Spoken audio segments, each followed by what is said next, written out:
On November 15th, 1987, licensed plumber David Chen discovered evidence related to 47 unsolved homicides while performing routine maintenance at 2847 South Kinnickinnick Avenue.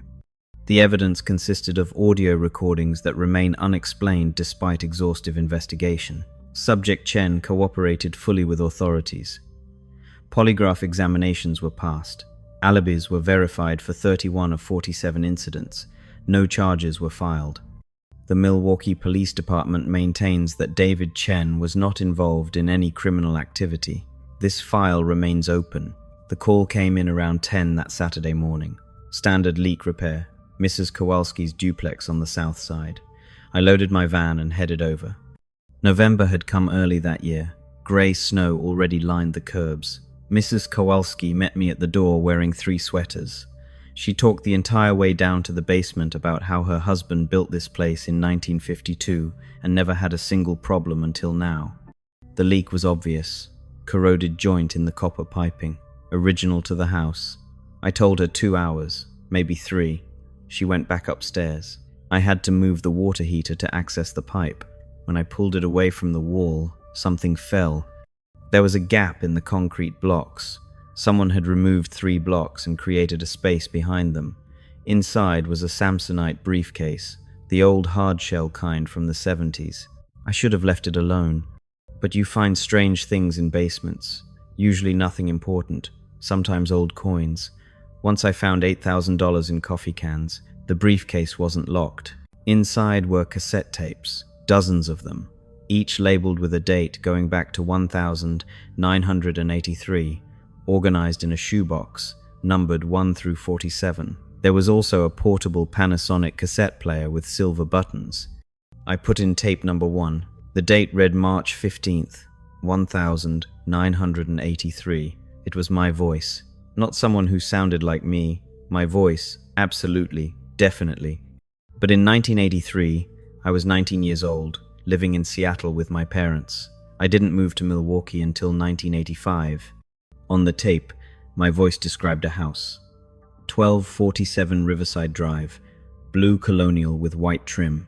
The family has dinner at 6:30. The father, Thomas, always checks the locks at 9. The mother, Patricia, takes sleeping pills at 9:30. The children, 8 and 6, share the back bedroom.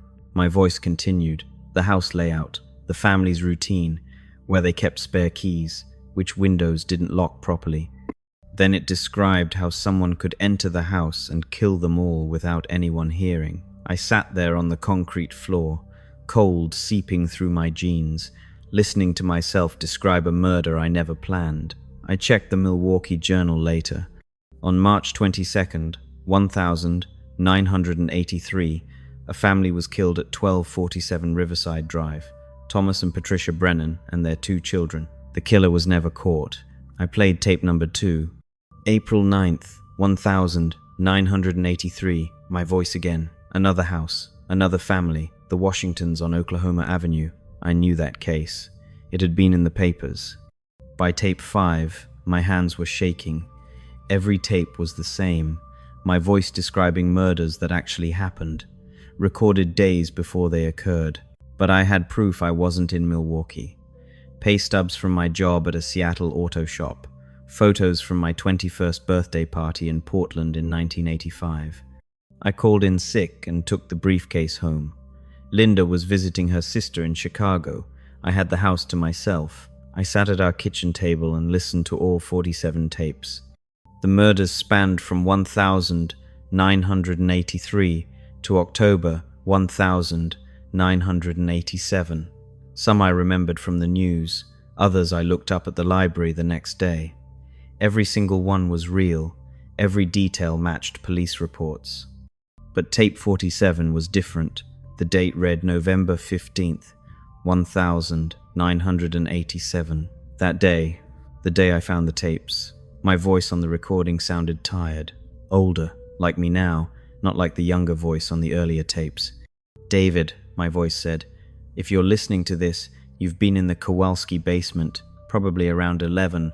Linda's in Chicago until Tuesday." The tape paused. You're going to want to check your own basement when you get home. Northeast corner.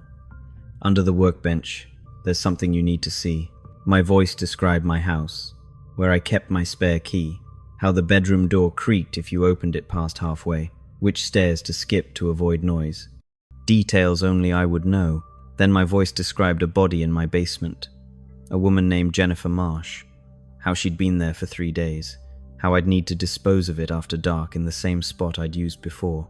The tape gave an address near Lake Michigan. I knew it was impossible.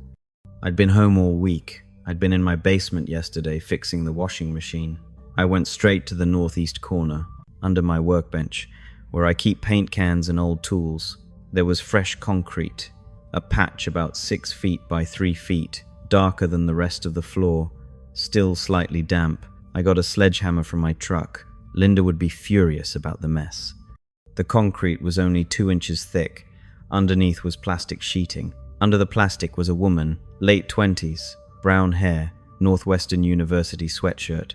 Her driver's license was still in her pocket. Jennifer Marsh. I had never seen her before. I called the police from my kitchen phone. I told them everything. They arrived within 20 minutes. We never solved the basement tapes case. David Chen passed every polygraph. He had solid alibis. We investigated him for 18 months. Found nothing. The voice analysis was the strangest part. It was definitely Chen's voice, but the aging patterns were wrong. The early tapes showed vocal characteristics of a younger man, consistent with natural aging when compared to later recordings. But Chen would have been a teenager for those early dates. The voice was clearly adult. We found no connection between Chen and any victim, no DNA evidence except at his own house. The tapes themselves were authentically aged. The FBI crime lab confirmed they weren't recent recordings made to look old. Chen moved away from Milwaukee in 1989. His wife divorced him a year after the investigation. He died in a car accident in Phoenix in 1995. In 2001, we got a call from the new owners of the Kowalski duplex. They were renovating. They found another hiding spot in the basement. Inside were more tapes, dozens of them, all dated after 1987, all describing murders that had already happened by 2001. The first tape was dated November 20th, 1987, 5 days after Chen found the original tapes. The voice was David Chen's, describing his own death in Phoenix. Every detail matched his accident report from 1995. We still have the tapes in evidence. Sometimes I listen to them trying to understand. The last recording is dated October 15th, 2001. Chen's voice, unchanged, describing murders that happened in Milwaukee while he was already dead for 6 years. There's one tape we've never been able to verify. It's dated December 3rd, 2025. Chen's voice describes a murder that, as of this writing, hasn't happened yet. We check that address every year. So far, the family living there is fine. So far, I played the December 2025 tape again last night. Chen's voice describes the house at 4721 Hawthorne Street, a family of 4, 2 children, ages 7 and 9. He describes their routine. When they lock their doors, when they take their medication, which windows stick. He describes how someone will enter, how no one will hear. At the end of the tape, there's something I didn't notice before. Chen's voice says one more thing. Detective Morrison will be listening to this tape in October 2001. He'll be in his basement office. His wife will be asleep upstairs. He'll want to check the northeast corner. Under his workbench, I'm in my basement office. My wife is asleep upstairs. I haven't looked yet. I don't want to know what I'll find.